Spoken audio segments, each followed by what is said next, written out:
Anne was saying about motherhood and the flack that is given to mothers. And that's kind of, it's sort of the opposite of the theme of the show that I did in Edinburgh, which is about me not wanting to have children. But then the more that I kind of looked at me not wanting to have kids, the more I realised how raw a deal mothers get in the media. And just over the summer, the panda at Edinburgh Zoo, Tian Tian, she was pregnant, and there were the headlines, weren't there, cub in the oven. And I thought that she was a perfect example of how, you know, the Daily Mail treats mothers, all the media focus on her, whether she'd get her figure back after it, you know, snap back into her bikini body immediately, or would she need a personal trainer?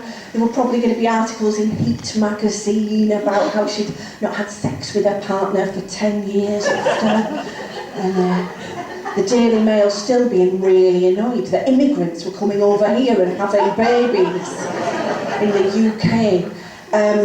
But my story is more about how I think I got my not wanting to have children from my mum, essentially, who was quite, I suppose she was quite wary of children. Don't get me wrong, she didn't dislike all children, just her own. She was what I would call a paedophobe, essentially, as I followed in her footsteps. Yes. So, in a sense, my poems are my children, so it's all fine. I'm going to do a poem about sexting, I think. Has anyone maybe seen me before and heard me do this poem about sexting that they can remember? No, good, it comes better sort of.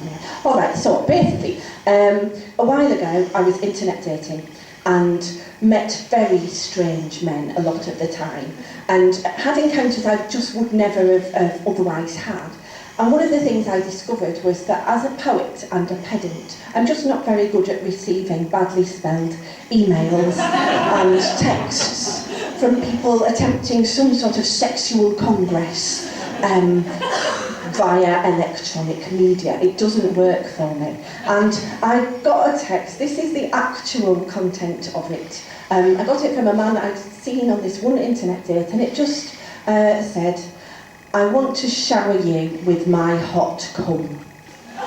Ooh, indeed, ooh.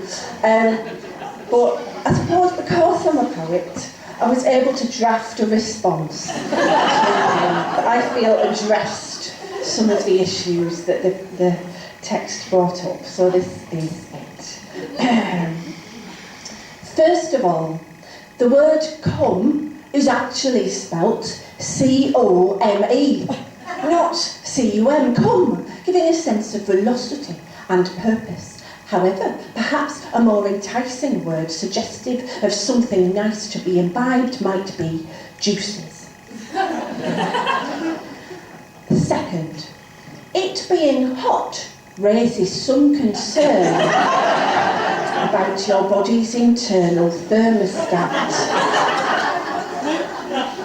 Maybe tepid, maybe a more accurate description. Some of you might need to take notes at this point.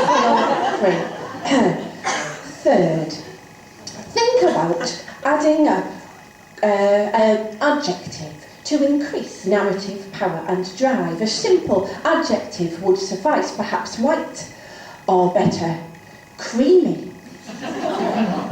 Fourth, the word shower may imply too voluminous an amount of fluid.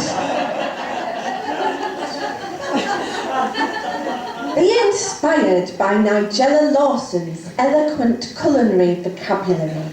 Try squirt, or better, drizzle. So we would have, may I drizzle you with my tepid, creamy juices? To which I would, of course, then reply, no. That's good. Hope that's useful.